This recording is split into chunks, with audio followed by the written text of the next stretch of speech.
Hi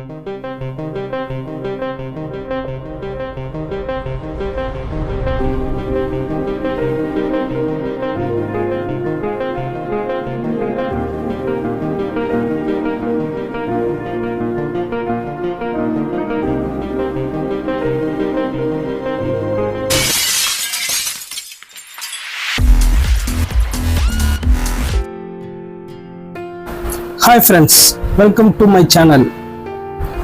இன்னைக்கு நம்ம சேனலில் வந்து தூத்துக்குடியில் பிரசித்தி பெற்ற பனிமய மாதா ஆலய திருவிழாக்களோட 443வது ஆண்டு திருவிழாவை தான் நம்ம பார்த்துக்கிட்டு இருக்கிறோம். இது வந்து வெகு விமர்சையாக நடைபெற்று கொண்டு இருக்கிறத பார்த்துக்கோங்க. லட்சக்கணக்கான மக்கள் வந்து இங்கே வந்து இந்த கோயில் வந்து பனிமய மாதா வந்து தரிசனம் செய்து கொண்டு இருக்கிறாங்க. இந்த பனிமய மாதா பேராலயம் வந்து உலக புகழ்பெற்ற ஆலயமாகும். இது வந்து இத்தாலி ரோம் நகரில் அமைந்துள்ள வடிகான் சிட்டி அதில் வந்து பாசிலிக்கா அந்தஸ்து வந்து வழங்கப்பட்டிருக்கு இந்த ஆலயத்துக்கு. இங்கே வந்து ஆண்டுதோறும் வந்து 10 நாள் திருவிழா வந்து ரொம்ப விமர்சையாக நடைபெறும். இது வந்து வழக்கம் பார்த்துக்கோங்க. இப்போ இந்த ஆண்டு வந்து இந்த திருவிழா வந்து இந்த தூத்துக்குடி பனிமய பேராலயம் இதில் வந்து நடந்துக்கிட்டு இருக்கு. எத்தனை பேர் இந்த ஆலயத்தில் வந்து இந்த திருவிழாவுக்கு வந்து போனீங்க, எத்தனை நாள் போனீங்க, இந்த வீடியோவில் வந்து கமெண்ட் மறக்காமல் லைக் பண்ணுங்கள். நான் வந்து இது வந்து 8வது நாள், அதாவது என்னைக்குன்னா ஞாயிற்றுக்கிழமை 8வது நாள் திருவிழா வந்து வீடியோ எடுத்து போட்டுக்கிட்டு இருக்கிறேன். சரியான கூட்டம், ஸ்கூல் லீவாக இருக்கிறதுனால சரியான கூட்டம். இந்த திருவிழாவில் உள்ள கடைகள், கோயில் இதை பற்றி போட்டுக்கிட்டு இருக்கேன். இன்னும் இந்த ஆலயத்தை பற்றி நம்ம என்ன தெரிஞ்சுக்கணும்னா, இந்த ஆண்டு வந்து இந்த ஆலயம் வந்து 443வது திருவிழா வந்து இந்த ஆண்டு வந்து நடந்துக்கிட்டு இருக்கு. அதாவது ஒவ்வொரு மாதமும் வந்து ஒவ்வொரு ஆண்டு வந்து ஜூலை மாதம் 26ஆம் தேதி வந்து கொடியேற்றத்துடன் கோலாகலமாக தொடங்குது. அந்த கொடியேற்றம் பார்த்தீங்கன்னா செம சிறப்பாக இருக்கும். கொடி ஏறையில் அடிக்கிற அந்த மியூசிக்கு, அந்த கப்பல் ஆரன், புறா பறக்க விடுறது, இந்த மாதிரி பல விஷயங்கள் இங்கே நடக்கும். இந்த ஆண்டு நீங்கள் இதை பார்க்க முடியலனாலும் அடுத்த ஆண்டு மறக்காமல் வீடியோ பார்த்துட்டு இருக்காங்க, வந்து பார்க்குறதுக்கு ட்ரை பண்ணுங்கள். அது மட்டும் இல்லை, இந்த கொடியேற்றத்துடன் தொடங்கி 10 நாள் வந்து இந்த திருவிழா வந்து விமர்சையாக நடக்கப்படும். தூத்துக்குடியில் ஒரு பெஸ்டான திருவிழா அப்படிங்கிறது எல்லாரும் எதிர்பார்த்துட்டு வருவாங்க. இந்த மாதா கோயில் பனிமய மாதா ஆலயம் வந்து எப்போ திருவிழா நடக்கும் அப்படின்னு நடப்பாங்க. அதுனா இது வந்து கிறிஸ்தவர்கள் மட்டும் இல்லை, எல்லா மதத்தினாலும் இந்த ஆலயத்தை வந்து விரும்புவாங்க. இந்த திருவிழா உள்ளூர் வெளியூர் மக்கள் மட்டுமில்ல, நாட்டின் பல்வேறு பகுதியிலிருந்து இருந்து வருவாங்க. அது மட்டும் இல்லை, இலங்கை, மலேசியா போன்ற வெளிநாட்டுகள்ல இருந்து இந்த ஆலயத்துக்கு வருவாங்க. இந்த திருவிழா வந்து தூத்துக்குடியிலே சிறப்பாக நடைபெறுகிறது.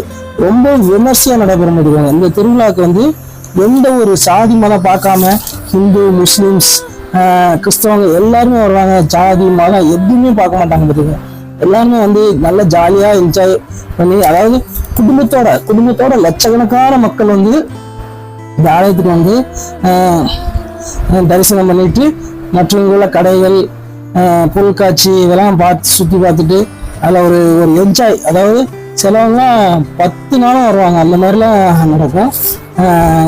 ஒவ்வொரு நாளும் வருவாங்க. அதுலேயும் இந்த லாஸ்ட் திருவிழாலாம் 10வது திருவிழாலாம் நினச்சே பார்க்க முடியாது, அந்த மாதிரி நடக்கும். இந்த திருவிழா வந்து இந்த மாதம் ஆகஸ்ட் 5ஆம் தேதி அநேகமாக இந்த வீடியோ ரிலீஸ் ஆகிற டைமில் வந்து இந்த திருவிழா வந்து 10வது நாள் நடக்கும்னு நினைக்கிறேன். ஆகஸ்ட் 5ஆம் தேதி வந்து 10வது திருவிழா கொண்டாடப்படும். அதுக்கப்புறம் கொடியேற்றப்பட்டு கொடி இறக்கி வந்து இந்த திருவிழா முடிப்பாங்க. இது மட்டும் இல்லை, தூத்துக்குடியிலே வந்து இந்த திருவிழாவுக்கு உள்ளூர் விடுமுறை வந்து கலெக்டரால் வழங்கப்படுது. இதனால் பள்ளி, ஸ்கூல், காலேஜுகள் எல்லாத்துக்கும் வந்து ஆகஸ்ட் 5ஆம் தேதி வந்து தூத்துக்குடி விடுமுறை. அநேகமாக இந்த வீடியோ வந்து அந்த ஆகஸ்ட் 5 ரிலீஸ் ஆகும்னு நினைக்கிறேன். மறக்காமல் என்னுடைய சேனலை சப்ஸ்கிரைப் பண்ணுங்கள், லைக் பண்ணுங்கள். இந்த மாதா கோயில் திருவிழாவுக்கு இந்த வீடியோ பார்க்குற ஒவ்வொருத்தரும் நீங்கள் எத்தனை நாள் திருவிழா போனீங்க, அங்கே உங்களுக்கு என்ன சிறப்பாக இருக்குது, உங்களுக்கு பிடிச்சது என்ன அப்படிங்கிறத கீழே கமெண்ட்ல லைக் பண்ணுங்கள். மறக்காம வீடியோவை பாருங்கள். அது மட்டும் இல்லை, ஒவ்வொரு கடைகளும் அவ்வளோ விமர்சையாக இருக்கும். சின்ன பிள்ளைங்களுக்கு தேவையான விளையாட்டு பொருள், கம்மல், செருப்பு, திங்கு, அப்பளம், சாப்பிடுவதற்கான ஐட்டங்கள், பொம்மைகள் நிறைய இருக்கும் கடைகளில். நம்மளுக்கு பிடிச்சமான தட்டு, வீட்டுக்கு உபயோக பொருட்கள் எல்லாம் குறைஞ்ச ரேட்லேயும் இருக்கும். இப்போ எல்லாமே விலைவாசி கூட்டிட்டு, அதனால் இந்த ஆண்டு எல்லாமே இதாகும். இதுக்கு முன்னாடி நாங்கள் சின்ன பிள்ளையா இருக்கிற போயில நல்ல விலை ரொம்ப கம்மியாக இருக்கும். மாதா கோயில் திருவிழாவுக்கு போனால் அந்த ஜாமான் வாங்க அந்த ஜாமான் வாங்கலாங்கிற அப்படி ஒரு ஆர்வத்தோடு போவோம். மறக்காமல் நம்மளுடைய சேனலை சப்ஸ்கிரைப் பண்ணுங்கள். நீங்களும் இந்த வீடியோ பார்த்தீங்கன்னா, இந்த வீடியோ அடையமும் 5ஆம் தேதி ஆகஸ்ட் 5ஆம் தேதி காலையில் ரிலீஸ் ஆகிருன்னு நினைக்கிறேன். பார்த்தாங்க ஈவினிங் தான் 10வது திருவிழா.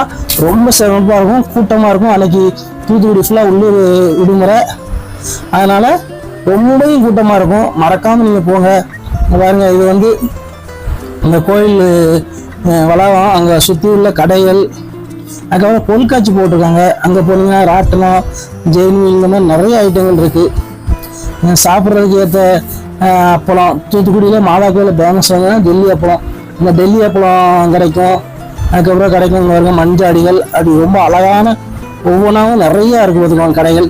இதெல்லாம் வீட்டு உபயோக கூட எவ்வளோ சூப்பராக இருக்குதுங்களா. இது வந்து ஒரு அதாவது எப்படின்னா சிறு தொழில் பண்ணுறவங்க, கைத்தொழில் பண்ணுறவங்க அங்கே வந்து அவங்களுடைய பொருட்களை விற்பனை பண்ணுறதுக்கு இது ஒரு ஏற்ற இடமா இருக்கு பார்த்துக்கோங்க. இது ரொம்ப சிறப்பாக இருக்கும். அதே மாதிரி தள்ளுவண்டி கடைகள், சின்ன சின்ன தொழில் செய்கிறவங்களாம் வந்து இந்த 10 நாள் திருவிழா அவங்களோட தொழிலை வச்சு அவங்களுக்கு ஒரு வருமானத்தை வச்சுக்கலாம், வருமானத்தை எடுப்பாங்க பார்த்துக்கோங்க. நல்லா இருக்கும். நீங்கள் அங்கே போனீங்கன்னாலே மறக்காமல் இந்த திருவிழாவில் வந்து பார்த்த ஒவ்வொருத்தரும் இந்த வீடியோ பார்த்தீங்கன்னா சப்ஸ்கிரைப் பண்ணுங்கள், லைக் பண்ணுங்கள், கமெண்ட் பண்ணுங்க. அங்கே நீங்கள் என்ன பொருள் வாங்கினீங்க, என்ன சாப்பிட்டீங்க, எத்தனை நாள் போனீங்க, யாரெல்லாம் போனீங்க, எல்லாத்தையும் பாருங்க. முஸ்லீம்ஸ் எல்லாருமே வந்து இந்த திருவிழாவை குடும்பமாக வந்து ரசிப்பாங்க பார்த்துக்கோங்க. அவ்வளோ சூப்பராக இருக்கும். இது தூத்துக்குடியிலே புகழ்பெற்ற திருவிழா அந்த மாதா கோயில் திருவிழா தாங்க. இது நான் உண்மையாக சொன்னால் நீங்கள் வந்து பார்த்தவங்களுக்கு தெரியும். இதில் நிறையா வந்து உங்களுக்கு பயனுள்ள பொருட்கள் வாங்க முடியும். சிலவங்க ஆலயத்துக்கு இந்த திருவிழாவுக்கு வந்து பனிமய மாதாவை தரிசிக்க வருவாங்க. சிலவங்க அப்படியே நல்லா சுற்றி பார்க்க வருவாங்க. சிலவங்க சின்ன பிள்ளைங்களை கூட்டிகிட்டு போய் ஒரு ஃப்ரீடம் பண்ணுவாங்க, அதாவது என்ஜாய் பண்ணிட்டு வரலான்னு பண்ணுவாங்க. இப்போ இந்த நான் காண்பிருந்தது தான் பொருட்காட்சி வளாகம். பொருட்காட்சிக்குள்ளே போனோம். இங்கே நான் போகையில் பொருட்காட்சி டிக்கெட் எடுத்தேன். நான் மட்டும்தான் போனேன். டிக்கெட் நானும் என் பையன் பொடி டிக்கெட் எடுத்தேன். ஒரு டிக்கெட் வந்து 30 ரூபா. அதுக்கும் நல்ல ஏற்ற மாதிரி கவுண்டர் 20 கவுண்டர் போட்டிருந்தாங்க. டிக்கெட்டு எடுக்கிறதுக்கு ரொம்ப நேரம்லாம் ஆகிறேன், ஃப்ரீயாக தான் இருந்துச்சு. எவ்வளோ கூட்டத்தையும் அட்ஜஸ்ட் பண்ணுற மாதிரி எடுத்தா 30 ரூபா ஒரு டிக்கெட், ஒரு ஆளுக்கு. டிக்கெட் இதுதான் டிக்கெட் கவுண்டரு பார்த்துக்கோங்க. இங்கேயும் நான் டிக்கெட் எடுத்துகிட்டு உள்ளே போனேன். நல்லா சூப்பராக இருந்துச்சு. பொருட்காட்சிலையும் சுற்றி வெளியும் ஏறலை, இருந்தாலும் ஒவ்வொரு ராட்டினங்களையும் நான் வந்து வீடியோ எடுத்தேன். இது டிக்கெட் எடுத்துகிட்டு நம்ம உள்ளே போகிற இடம் பாருங்கள். இங்கே பொருட்காட்சியும் நிறைய கடைகள் இருந்துச்சு. ஆனால் என்னன்னா பொருட்காட்சியில் வந்து கொஞ்சம் ரேட்டு கூட. இந்த அப்பளம்லாம் 80 ரூபா போட்டாங்க. இதே வெளியே மாதா கோயில் சைடு வாங்கினோம்னா அப்புறம் 50 ரூபா 60 ரூபா ஒவ்வொரு கடைக்கு ஏற்ற மாதிரி ஒவ்வொரு ரேட் வச்சுருக்காங்க. என்ன ரேட் அதிகமாகிட்டு அதனால் கண்டிப்பாக அப்பளம்லாம் ரேட் அதிகமாக இருக்கும். மறக்காமல் வந்து நம்மளுடைய சேனலை சப்ஸ்கிரைப் பண்ணுங்கள், லைக் பண்ணுங்கள், கமெண்ட் பண்ணுங்கள். இது நுழைவாயில் உள்ளே பார்த்தாலே தெரியுது. எத்தாப்புல ஜெயின்வீல், எவ்வளோ பெரிய ஜெயின்வீல், ஏகப்பட்ட இது. அப்படியே வாங்க ஒவ்வொன்றையும் அப்படியே பார்த்து வந்தோம்னா செம சூப்பராக இருக்கும். இது சின்ன பிள்ளைங்களுக்கு போகிற ரோலர் கோஸ்ட் நல்லா இருக்கு பாருங்க. ரோலர் கோஸ்ட் அப்படி சின்ன ட்ரெயின் மாதிரி அப்படியே ஏறி இறங்கி வளைஞ்சு போகுது. இதெல்லாம் டிக்கெட் ஒவ்வொன்றும் 50, குறைஞ்சது 60, 80, 100, 50 ரூபாய்க்கு மேலே தான் எல்லாமே. 30, 20 ஒரு டிக்கெட்டும் கிடையாது. நாங்கள் போயில 10 ரூபா 20 ரூபா இங்கே நாங்களாம் சின்ன பிள்ளையா இருக்கு. இப்போது அதுக்கேற்ற மாதிரி விலைவாசி, கரண்ட் பில் எல்லாம் ஏறினால அதுக்கேற்ற ரேட்டு தான் வச்சுருக்காங்க. அவங்களுக்கும் இந்த 10 நாளில் ஒரு சம்பாத்தியம் எவ்வளோ சம்பாதிக்க முடியுமோ அவ்வளோ சம்பாதிக்க முடியும். இல்லைன்னா அடுத்து அவங்க ஒவ்வொரு இடத்துக்கும் இதே மாதிரி திருவிழா போவாங்க. அதனால் அவங்களுக்கு ரேட்டாக வச்சுருக்காங்க, அவங்களையும் குறை சொல்ல முடியாது. நீங்கள் ஜெயின்வீல் எப்படி அழகாக இருக்கு பார்த்தீங்கன்னா ஜெயின்வீல். இதுக்கு எவ்வளோ கூட்டம் இருக்குன்னு பாருங்கள். கீழே வரிசையை பாருங்கள் எப்படி நிற்கணும். ஒவ்வொரு ஜெயின்வீல் ஒவ்வொரு இது சின்ன பிள்ளைங்களுக்கு கூட ட்ரெயின் நிறைய அப்படியே இருக்கும். நீங்கள் பொருட்காட்சி போனாலே அப்படியே சொல்கிறாங்க. இந்த மாதா கோயில் வந்து இந்த ஆகஸ்ட் மாதம், அதாவது ஜூலை 26ஆம் தேதி, எந்த ஆண்டானாலும் சரி, எந்த வருடமானாலும் சரி, ஜூலை 26, அது என்ன கிழமை தான் மாறினாலே தேதி மாறாது. ஜூலை 26 வந்து மாதா கோவில் கொடியேற்றத்துடன் தொடங்கும். அதே போல் ஆகஸ்ட் 5ஆம் தேதி அதாவது 10வது நாள் திருவிழா ரொம்ப விமர்சையாக கொண்டாடப்படுது. இதில் இன்னொன்று என்னன்னா, இந்த மாதா கோவில் திருவிழா வந்து 10 வருடங்களுக்கு ஒரு முறை வந்து தங்கத்தேர் திருவிழா அப்படின்னு சொல்லி கொண்டாடுவாங்க. அது மட்டும் நீங்கள் இப்போ 2023 நடந்துச்சு, 23 கொரோனாக்கு அப்புறம் நடந்துச்சு. அதில் மட்டும் நீங்கள் அது இதை விட மற்ற ஆண்டுகளில் நடக்கிறத விட அந்த தங்கத்தேர் திருவிழா வந்து அவ்வளவு விமர்சையாக நடக்கும். 2023 இந்த தங்கத்தேர் திருவிழா நடந்துச்சு. இன்னும் 10 வருடங்கள் 2033 தங்கத்தேர் திருவிழா நடக்கும். 10 வருடங்கள் ஆகும். 10 வருடங்கள் தான் சொன்னாங்க. ஆனால் எனக்கு சரியாக தெரியல, 10ஆ 5ஆங்கிறது தெரியல. 2023 நடந்துச்சு. 24, 25 இன்னும் அடுத்த வருஷம் 3 வருஷத்துக்கு அப்புறம் நடக்கிறாருன்னா அடுத்த வருஷம் நடக்கும். இல்லைன்னா 10 வருடங்களுக்கு ஒரு தான் நடக்கும். ரொம்ப விமர்சையாக இருக்கும். ஒவ்வொரு ஆட்டத்தையும் பாருங்க. அதெல்லாம் லட்சக்கணக்கான மக்கள் வருவாங்க. பொருட்காட்சிக்குள்ளே இவ்வளோ அழகாக இருக்குது. இந்த மாதிரி பொருட்காட்சி தனிமையான தரிசனம் பார்த்துட்டு அப்படியே ஃபேமிலியோட என்ஜாய் பண்ணி ஜாலி பண்ணி சுற்றிட்டு வரலாம். இது இந்த மாதா கோயில் எங்கே இருந்ததுன்னா தூத்துக்குடியோட பழைய துறைமுகம். அதுக்கு மாதா கோயிலுக்கு எதிர்த்தாப்புல தான் அந்த பழைய துறைமுகம் கடற்கரை ஒட்டி அமைஞ்சிருக்கு போட்டுருவாங்க. மாதா கோயில் வந்து சைடில் அந்த பொருட்காட்சி போட்டுருக்க அந்த ரோட்லேயும் வந்தீங்கன்னா கடற்கரை ஃபுல்லாகவே கடற்கரை தான். அதனால ஒரு இயற்கையான ஒரு சூழல் அமைந்த இடம். இது வந்து எத்தனையோ ஆண்டுகளுக்கு முன்னால கட்டப்பட்ட கோவில். அது கிட்டத்தட்ட எனக்கு தெரிஞ்சு போன ஆண்டு 442வது ஆண்டு திருவிழா கொண்டாடினாங்க. இந்த வருடம் 443வது திருவிழான்னு நினைக்கிறேன். வரிசையாக கொண்டாடிட்டு இருக்காங்க. ஆகஸ்ட் 5ஆம் தேதி தான் நிறைவு திருவிழா, 10ஆம் நாள் திருவிழா. இதுவரை போகாதவங்க இந்த வீடியோ பார்த்த பிறகு மறக்காம போங்க. அப்படியே போயிருந்தும் நீங்கள் எத்தனை நாள் போனீங்க, எத்தனை ஆட்டை போனீங்க, என்ன வாங்கினீங்க, என்ன சாப்பிட்டீங்க, என்ன பொருள் வாங்கினீங்க, ஃபேமிலியாக போனீங்களா இல்லை ஃப்ரெண்ட்ஸோட போனீங்களா அப்படிங்கிறத மட்டும் கீழே கமெண்ட்டில் மறக்காமல் கமெண்ட் பண்ணுங்கள். சப்ஸ்கிரைப் பண்ணுங்கள், லைக் பண்ணுங்கள். இதுபோல் தூத்துக்குடியில் உள்ள ஒவ்வொரு இடங்களையும் பற்றி இந்த சேனலில் வந்து போட போகிறேன். இதான் எனக்கு இந்த சேனலுக்கு முதல் வீடியோ. உங்களோட ஆதரவு எனக்கு ரொம்ப தேவை.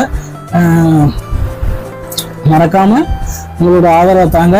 இந்த சேனல் இந்த வீடியோக்கு வந்து எத்தனை வியூஸு, எத்தனை சப்ஸ்கிரைபர், எத்தனை லைக்ஸ் வருதுங்கிறத பார்க்க.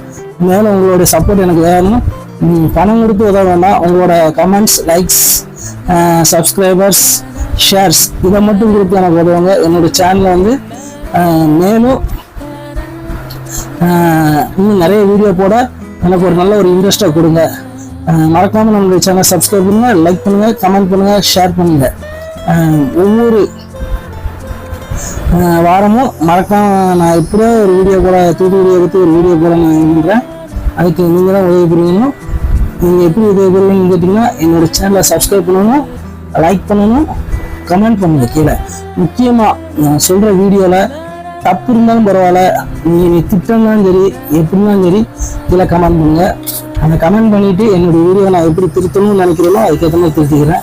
இது வந்து மாதா கோயில் பொருட்காட்சிலாம் சுற்றி பார்த்துட்டு வெளியே வர்ற வழி வெளியே வந்துட்டேன். மறக்காமல் என்னோட சேனல் சப்ஸ்கிரைப் பண்ணுங்கள், லைக் பண்ணுங்கள், கமெண்ட் பண்ணுங்கள். ஒவ்வொரு நாளும் உங்கள்கிட்ட தான் கேட்குறேன். நான் மேலும் வீடியோ போடுறதுக்கு உங்களுடைய ஆதரவு எனக்கு ரொம்ப தேவை, ரொம்ப தேவை, ரொம்ப தேவை.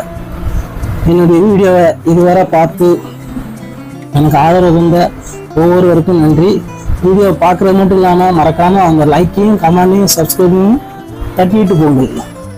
உங்களுடைய ஆதரவு எனக்கு ரொம்பவும் தேவை, ரொம்பவும் தேவை. ஹாய், மறக்காதீங்க, மறக்காதீங்க, மறக்காதீங்க. Thoothukudi vibes, Tuty vibes. தூத்துக்குடியை பற்றி ஒவ்வொரு வீடியோ இந்த சேனலில் வரும். தூத்துக்குடியோட சிறப்புகள் வரும். தூத்துக்குடியில் உள்ள ஃபுட்ஸு எல்லாமே ரிலீவ் ஆகும். மறக்காமல் சப்ஸ்கிரைப் பண்ணுங்கள், லைக் பண்ணுங்கள். அதே மாதிரி உங்களுக்கு ஏதாவது வீடியோ எடுத்து உங்களுக்கு தூத்துக்குடியை பற்றி ஏதாவது தெரியும், நான் அதை வீடியோ எடுத்து என்னோட சேனலில் போடணும் அப்படின்னு நினச்சாலும் கீழே கமெண்ட் பண்ணுங்கள், கால் பண்ணுங்கள். டிஸ்கிரிப்ஷனில் என்னுடைய நம்பர் கொடுக்குறேன். என்னுடைய இன்னொரு சேனல் மை டைரி என்எஸ், அதோட லிங்கையும் டிஸ்கிரிப்ஷனில் கொடுக்குறேன். மறக்காமல் சப்ஸ்கிரைப் பண்ணுங்கள், கமெண்ட் பண்ணுங்கள், ஷேர் பண்ணுங்கள். நன்றி, வணக்கம்.